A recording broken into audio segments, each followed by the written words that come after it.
Porquê é que há 4 evangelhos se a história é a mesma? Este é o 8º episódio de As Histórias da Bíblia, o podcast da Rádio Observador em que deciframos o livro mais impresso e distribuído da história da humanidade, mas não necessariamente o mais lido. Eu sou o João Francisco Gomes, sou jornalista e escrevo sobre religião no Observador.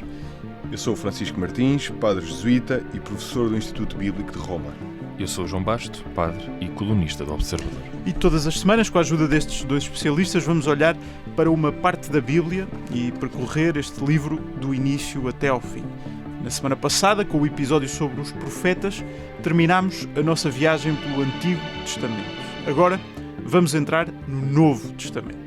E se até aqui estivemos a falar dos livros bíblicos escritos antes de Jesus Cristo, agora vamos olhar para o conjunto dos livros que foram escritos durante e depois da vida de Jesus. São livros mais recentes e muito diferentes. Há 4 evangelhos, várias cartas e o Apocalipse, um dos livros que mais fascínio tem provocado ao longo da história. Vamos tentar perceber quando e porquê é que foram escritos estes livros, como se relacionam com os do Antigo Testamento e também como é que contribuíram para a criação de uma nova religião. Estas são as histórias da Bíblia. Olá a todos. Ao longo dos últimos episódios estivemos a falar sobre o Antigo Testamento, a longa história do povo de Israel, que começa com os relatos da criação do mundo e que inclui alguns dos episódios mais famosos da Bíblia. Tem também muita poesia, muitas narrativas históricas e tem os livros proféticos de que falámos na semana passada. Ora, todos estes livros remontam ao período histórico antes do nascimento de Jesus Cristo, que os cristãos consideram ser o Messias, mas que os judeus não reconheceram como tal. E por isso entramos agora numa parte da Bíblia que é exclusiva da religião cristã. Para fazer um enquadramento muito rápido, e neste episódio vamos falar ainda de forma abrangente sobre o Novo Testamento, é um conjunto de 27 livros, que inclui os 4 evangelhos, que contam a história de Jesus Cristo, o livro dos Atos dos Apóstolos, depois 20 cartas, incluindo as famosas cartas de São Paulo, e o Apocalipse. São documentos que foram escritos em grego e já não em hebraico, como no Antigo Testamento, e contam a história de Jesus, dos seus seguidores, das primeiras comunidades cristãs, e apresentam Jesus como a concretização das promessas dos profetas do Antigo Testamento. Há, obviamente, grandes diferenças entre estes dois blocos literários e uma das que mais vezes é apontada por muitos é o facto de, no Novo Testamento, o próprio Deus parecer diferente do Antigo Testamento, mais misericordioso e menos castigador. Vamos falar de tudo isto mais à frente, mas, João Basto, queria só começar pelo básico. O que é isto de testamento? Porquê é que há um antigo e um novo? O que é que esta palavra nos quer dizer? A pergunta revela claramente uma coisa que é muito importante fazer todas as perguntas, porque realmente nós podemos estar muito imbuídos nesta cultura cristã, mais ou menos, católica, e nunca temos pensado realmente o que é que significa testamento aqui. Realmente a palavra testamento deriva de uma palavra latina, testamento, que visa traduzir uma palavra grega, que por sua vez visa também traduzir outra palavra, mas desta vez não grega nem latina, mas hebraica, que não significa testamento no sentido de disposição testamentária, última vontade, mas aliança. De certa maneira, pacto, promessa e um tipo de pacto especial. Trata-se de um pacto que nem a infidelidade pode quebrar.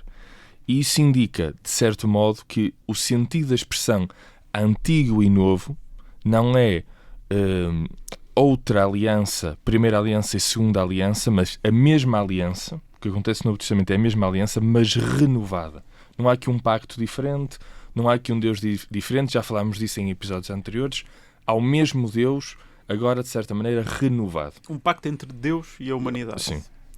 Vale a pena se criar um enquadramento histórico muito rápido. Portanto, ainda no século IV a.C., Alexandre o Grande conquistou a região da Palestina e integrou-a ali no mundo grego. Nos séculos seguintes, portanto, a Judeia viveu no mundo helenístico, que levou a uma grande transformação cultural da região, incluindo, por exemplo, na língua.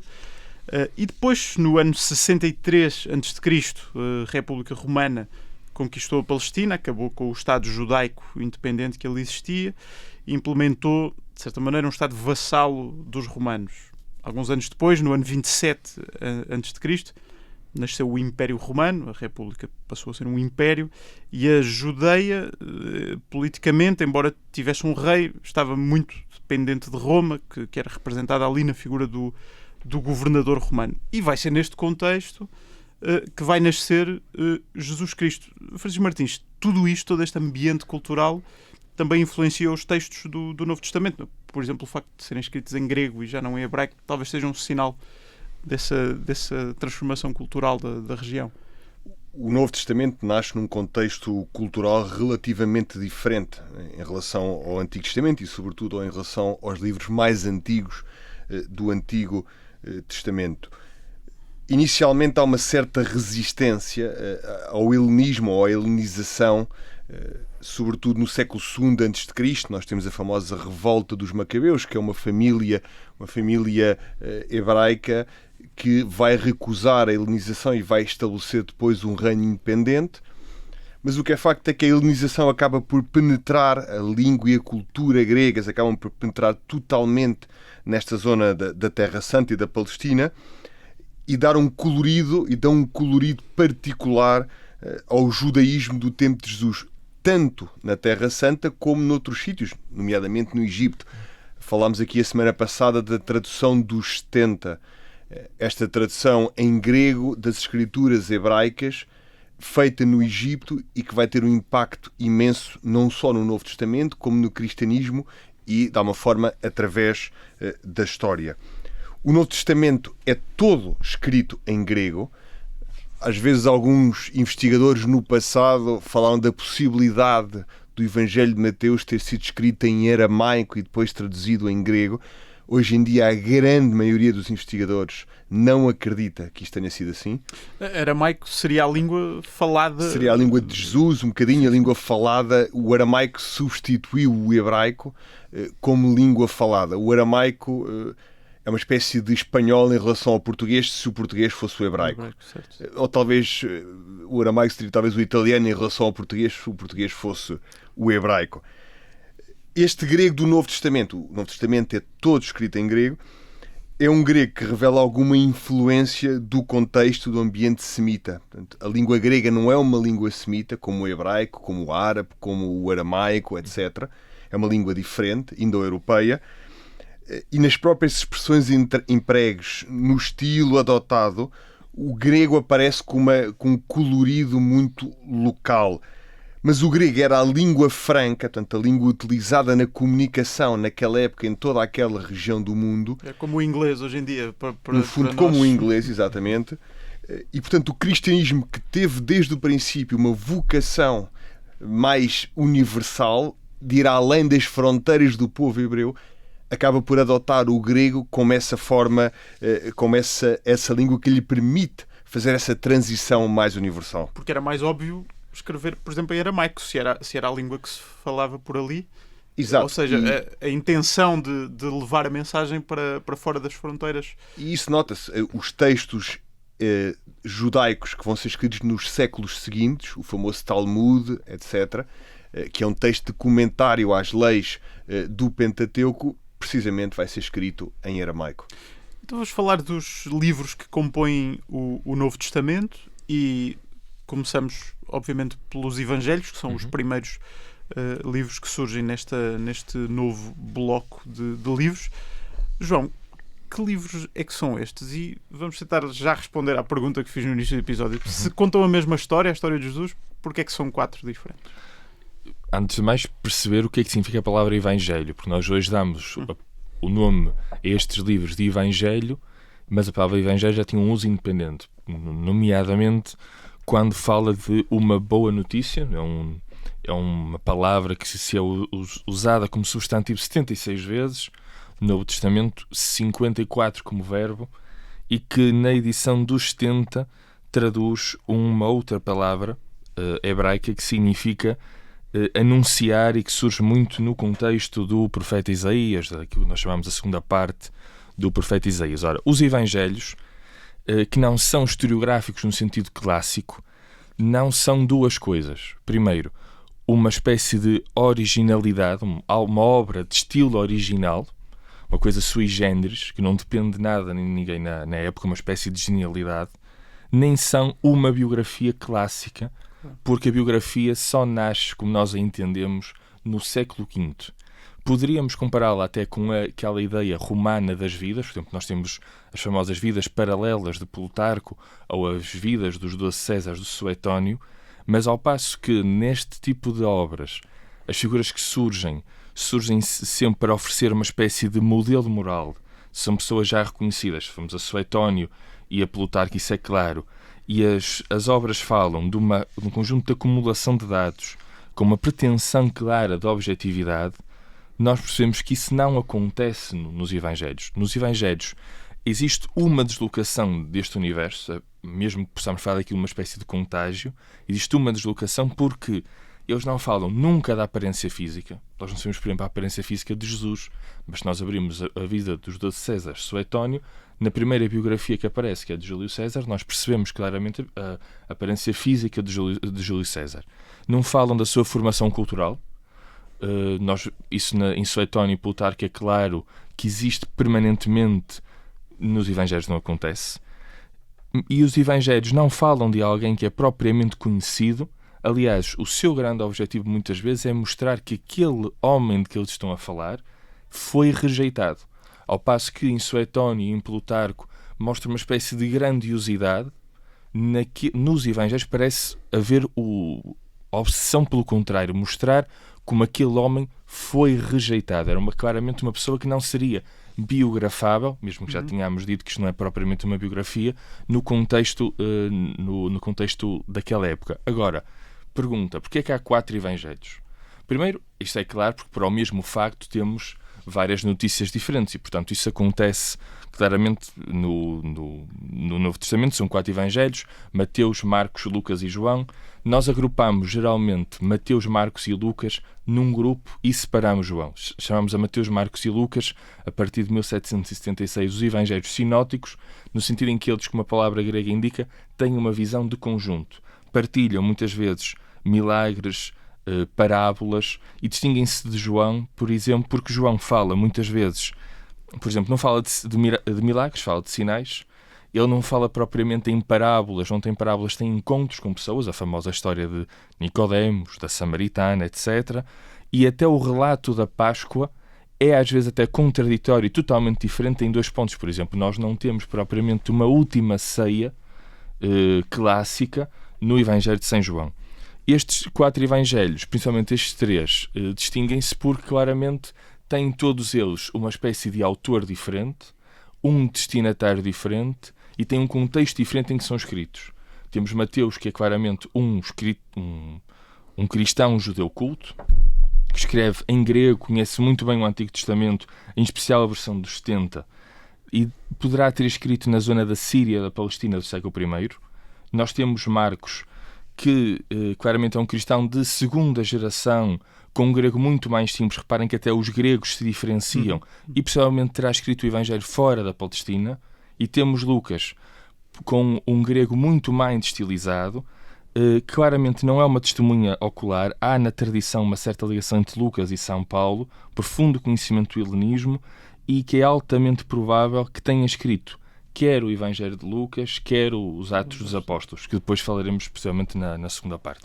E são pessoas que, como dizias, que escreveram com objetivos diferentes, públicos-alvos diferentes, sim, mas sempre com a ideia de espalhar a mensagem e a vida de Jesus por aquele mundo. Uma pergunta que surge, obviamente, é quando é que eles foram escritos? Eu há pouco, no início do episódio, dizia que estamos a falar de livros escritos durante e depois da vida de Jesus, mas talvez seja um erro que vale a pena corrigir. Foram livros, obviamente, escritos depois da vida de Jesus, não é? Muitos anos depois. Até se calhar, não pela primeira geração, mas já pela segunda geração de cristãos, não é? Ou seja, já não tínhamos testemunhas oculares e era preciso começar a deixar por escrito aquilo que tinha acontecido ali com Jesus.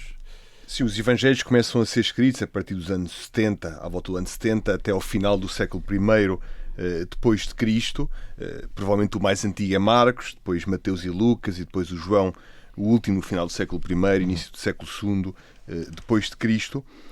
Eles recolhem realmente histórias que circulavam sobre Jesus e provavelmente até utilizaram fontes escritas mais primitivas, não sei, uma fonte de ditos de Jesus ou um relato da paixão de Jesus. Eu gostava só de dizer aqui uma coisa sobre a questão das testemunhas oculares que estão na origem destes relatos. Aqui há duas aproximações. Alguns investigadores dizem que estas histórias circulavam de forma totalmente livre, tal forma que de convertido a convertido os detalhes iam mudando totalmente e ninguém controlava e, portanto, quando foram escritos os Evangelhos, já metade daquilo era meio inventado. Outros investigadores dizem, e eu concordo com estes últimos, isto não circulava no vazio. As testemunhas oculares não subiram ao céu no dia em que Jesus morreu, claro. Ficaram aqui e de alguma forma exercem um certo controle sobre a transição e sobre a transmissão dos conteúdos. E esta tradição de que, por exemplo, o texto de Marcos depende de Pedro ou o texto de Lucas depende de Paulo, mesmo que não corresponda exatamente, certo. Fala desta ideia de que as testemunhas oculares tiveram um papel decisivo não só a criar o relato, mas também a controlar a transmissão dos detalhes. E há um fundo de consistência que atravessa essas décadas até chegar aos textos escritos. Francisco, se no Antigo Testamento fiz esta pergunta, aqui também tenho de fazer. No que toca aos Evangelhos, qual é que é a linha entre o que é histórico e o que poderá não ser? Por exemplo, os milagres que na cultura contemporânea podemos ter um pouco mais de dificuldade em compreender, ou até algumas incoerências que aparecem nos vários evangelhos, nos relatos entre uns e outros, podem apontar aqui para alguma falta de veracidade histórica? A busca do Jesus histórico é um tema, de alguma forma, que fascinou a investigação histórica desde o início, desde o século XVIII, XIX para a frente, muitas vezes até motivada por esta dicotomia entre o Jesus da história e o Cristo da fé, uma dicotomia muitas vezes exagerada. Não sei, o Jesus da história é um revolucionário e o Cristo da fé é um conservador. Claro. Este género de dicotomias que não corresponde realmente à realidade dos factos e àquilo que conseguimos reconstruir com as ferramentas da reconstrução histórica. A investigação histórica, recentemente, nos últimos anos, nas últimas décadas, isolou um grupo de elementos que são praticamente incontestáveis entre os investigadores. Que Jesus morreu crucificado sob Pôncio Pilatos, há poucas dúvidas.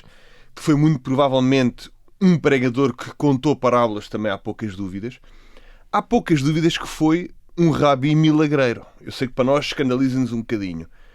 Mas que Jesus fez milagres, independentemente da compreensão que possamos ter daqueles milagres concretos que fez, não parece haver dúvidas sobre isso. Portanto, é algo que a tradição gera e às vezes até gera com alguma dificuldade.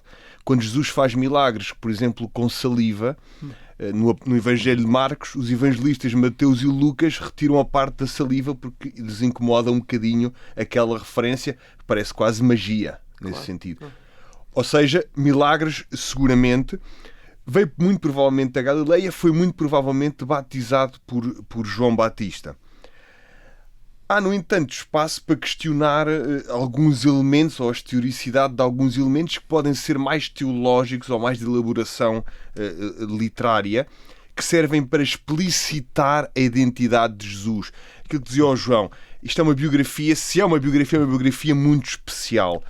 Porque aqui, mais do que tudo, quer-se explicitar a identidade profunda de Jesus. Vou dar aqui um exemplo que se calhar escandaliza um bocadinho as pessoas, mas também estamos cá para isso. Jesus nasceu em Belém? Talvez sim, talvez não. Este pode ser um elemento de elaboração teológica, porque interessava ligar Jesus à descendência de David, que era de Belém, porque o Messias é da descendência de David. Mas portanto, muitos mesmo investigadores, que não tenha nascido em Belém, o que ficaria nos registros é que teria nascido em Belém, exato. Pelo menos nos registros teológicos. Exato. Mas já agora só para fazer uma pergunta, por exemplo, um aspecto que não aparece muito nos Evangelhos, isso é altamente comentado, é, por exemplo, a ideia da infância de Jesus. Não temos temos os relatos do que aconteceu no nascimento, não é? No presépio, etc. Depois temos passa-se um longo período em que há apenas uma referência a Jesus adolescente ali encontrado no templo, e depois passamos logo para ele com 30 anos, batizado, e com as parábolas, que falaremos no próximo episódio. Mas a verdade é que depois existem, por exemplo, aqueles textos apócrifos, né, outros evangelhos que não entraram no cânon. Qual é que é o lugar desses textos na tradição cristã? Os apócrifos, para não deixarmos isto de fora. Sim, os apócrifos. Sim, uma palavra sobre isto, talvez, até porque toda a gente ouviu falar do Dan Brown e do Código da Vinci, se tenha lido ou não tenha lido. Que falam assim, uma grande infância, não é, de Jesus, alguns desses textos. Mas há uma grande mitologia à volta dos evangelhos apócrifos, como se fossem uma espécie de versão alternativa de acesso à história. Isso é escondida da parte da Igreja, que a Igreja esconde. Exatamente. Os evangelhos apócrifos, a grande maioria dos evangelhos apócrifos é muito tardia em relação aos evangelhos que entraram no cânon, nestes 4 evangelhos. Eventualmente o Evangelho de Tomé podia ser aqui considerado mais relevante num aspecto ou no outro para a reconstrução histórica de Jesus, mas mesmo isso é muito, muito duvidoso. Estes evangelhos refletem, sobretudo, a reflexão sobre Jesus, muitas vezes marginal, feita a partir do século II depois de Cristo.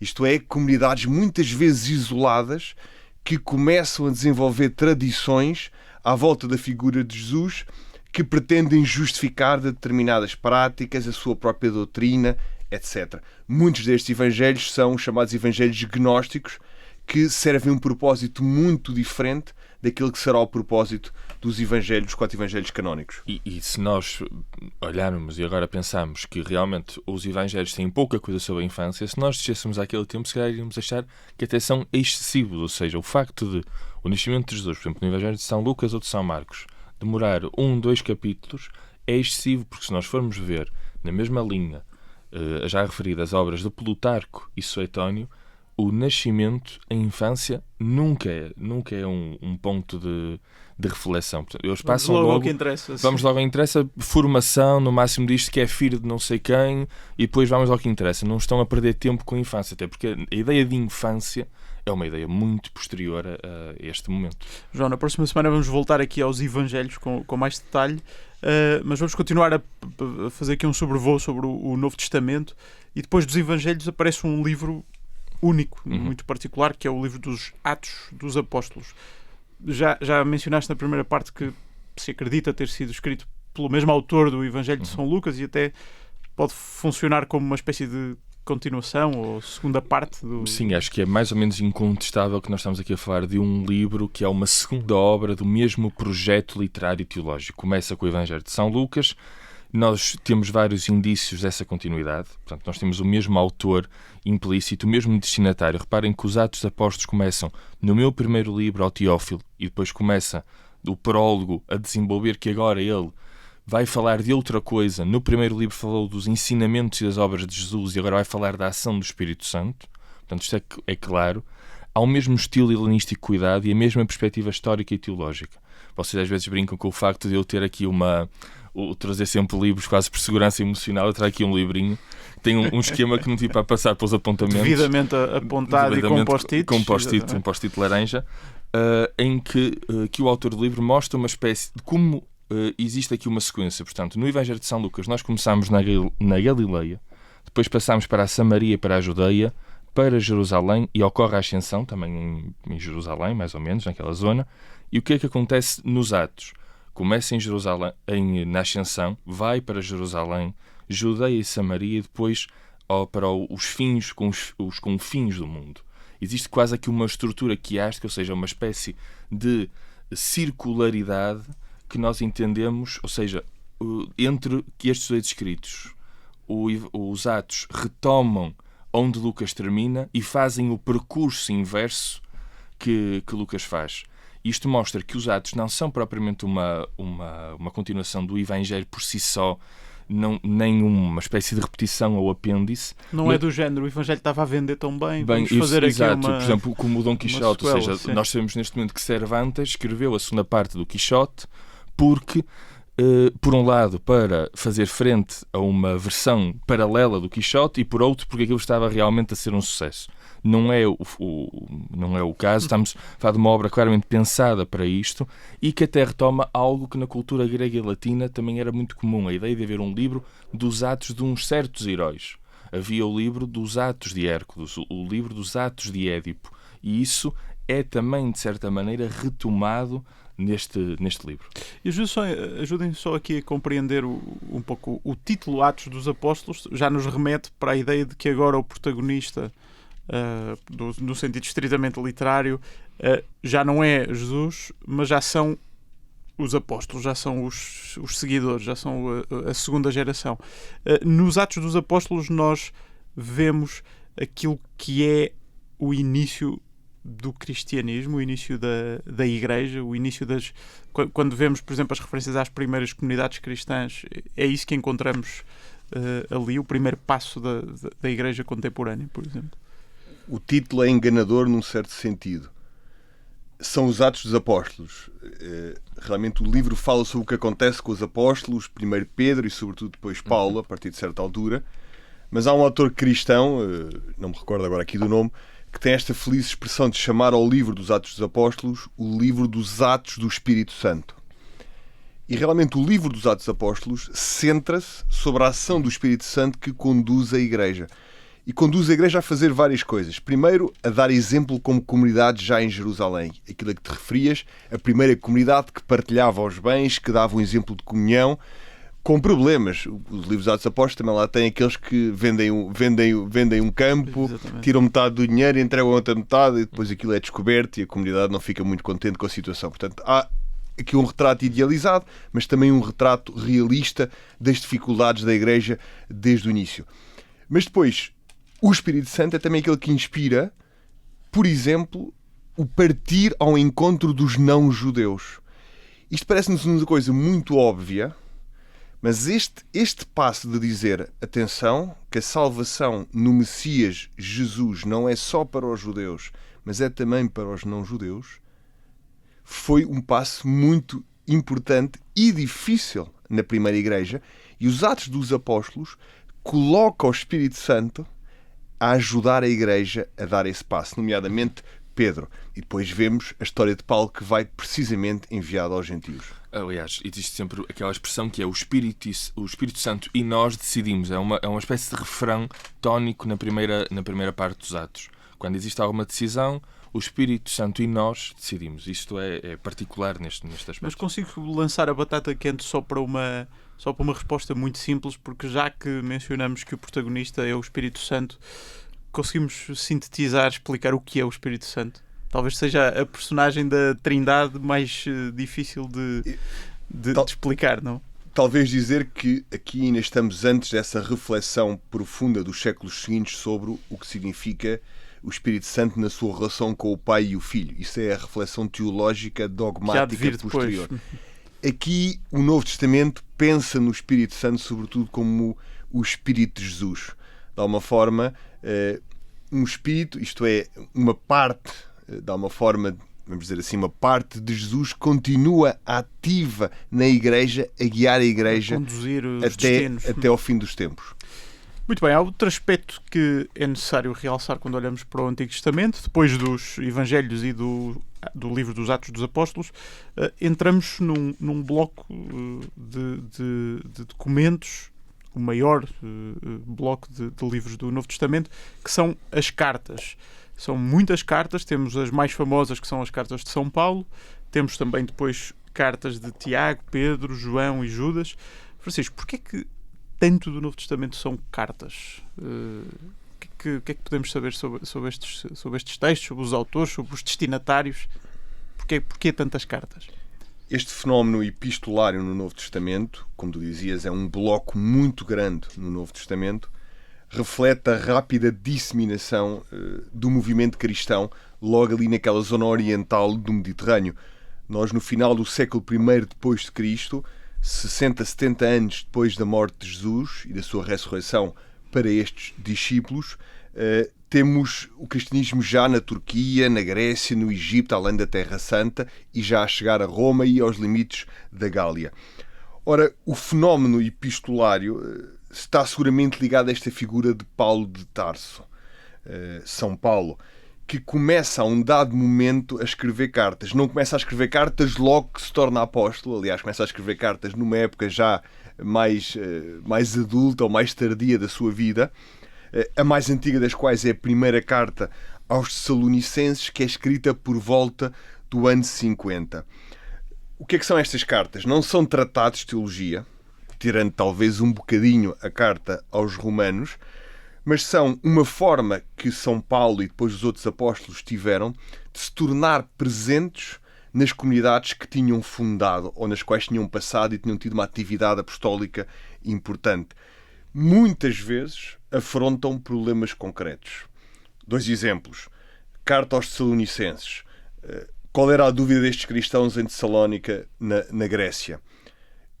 Paulo tinha-lhes dito: o Messias vai regressar depois da manhã ou amanhã de manhã. Entretanto, morreram alguns membros da comunidade. E a comunidade tem uma preocupação. Estes que já morreram, o que é que lhes vai acontecer quando voltar o Senhor? E São Paulo tenta esclarecer, diz: calma, não, esses também ressuscitarão, até serão os primeiros a ressuscitar quando voltar o Senhor. Ou os coríntios. Os coríntios têm outro problema completamente diferente. Pensam que isto de ser livre em Cristo é o vale tudo. Passa de ser à vontade, passa a ser à vontadinha. E há uma situação de incesto. Um homem que vive com a mulher do pai, que não é sua mãe, mas a mulher do seu pai. E São Paulo escreve uma carta a dizer: calma, é liberdade, mas nem tudo o que podemos nos convém. Exatamente. Então vamos aqui moderar a nossa compreensão do que significa a liberdade. Portanto, cartas a comunidades concretas que depois começam a circular como conjunto de cartas. Isto é também um dado importante. Muito provavelmente... Logo nessa altura? Começam logo a circular nessa altura? Nós hoje em dia até pensamos que foi São Paulo que criou o bloco de cartas de São Paulo. Okay. Eu sei que isto é um assunto que nós talvez não estejamos a par, mas na antiguidade, se eu escrevia uma carta a alguém, sobretudo se era um autor importante, eu fazia sempre uma cópia da carta, até porque a carta... Não sei, a carta é levada por alguém e essa pessoa apanhava uma chuvada, quando lá chegava a carta não tinha uma letra para ler. A comunidade podia dizer: recebemos aqui realmente uma carta na qual não conseguimos ler nada. Podes voltar-nos a enviar a carta? E a pessoa que envia a carta tinha cópias das cartas. Nós sabemos isto por causa de Cícero. Cícero refere-se a isto e às cópias que fez das suas cartas. É possível que Paulo, ele mesmo, tenha criado o conjunto inicial das cartas que começaram a circular pelas várias igrejas. Era comum esta atividade epistolar. O Francisco falou de Cícero. Nós temos umas cartas muito conhecidas, só um pequeno exemplo, são as cartas a Lucílio de Séneca. Portanto, a atividade epistolar no mundo romano é muito densa e Paulo e os outros autores de cartas refletem-na claramente. Mas agora era interessante percebermos um pouco melhor o que aconteceu. Portanto, parte destas cartas, não todas, mas uma boa parte destas cartas são escritas a comunidades recém-fundadas de cristãos, fundadas até por exemplo, pelo próprio Paulo. Nós havemos de voltar a São Paulo num episódio mais à frente, exclusivamente dedicado a esta figura importantíssima. Mas antes disso gostava só de perceber melhor esta dinâmica. Ou seja, Jesus morreu ali por volta do ano 30 e pouco. Depois temos ali a vida dos apóstolos, que se começam a dispersar e a fundar pequenas comunidades, mas estamos a falar ainda de uma comunidade religiosa absolutamente minoritária, suponho eu que muito perseguida, com muitas dificuldades, e portanto a ideia destas cartas era, de certa maneira, tentar abordar aquilo que mais inquietava, os problemas que mais inquietavam essas comunidades que estavam ainda, suponho eu, a aprender o que é que significava aquela nova realidade religiosa. Não, o que é que te parece, João?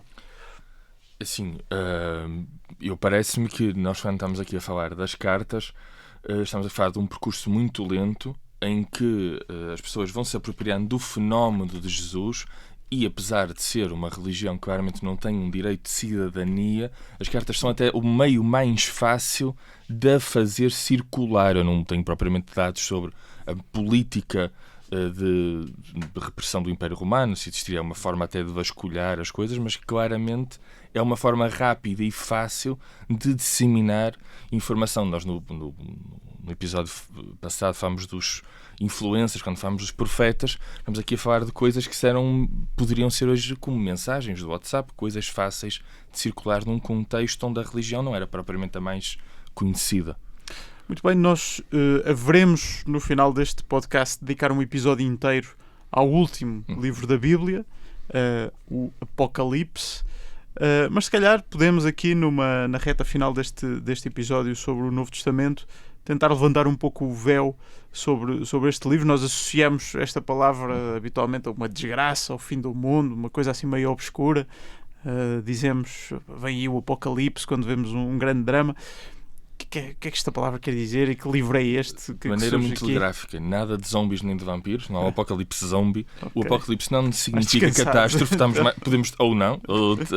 O apocalipse não significa fim do mundo nem catástrofe.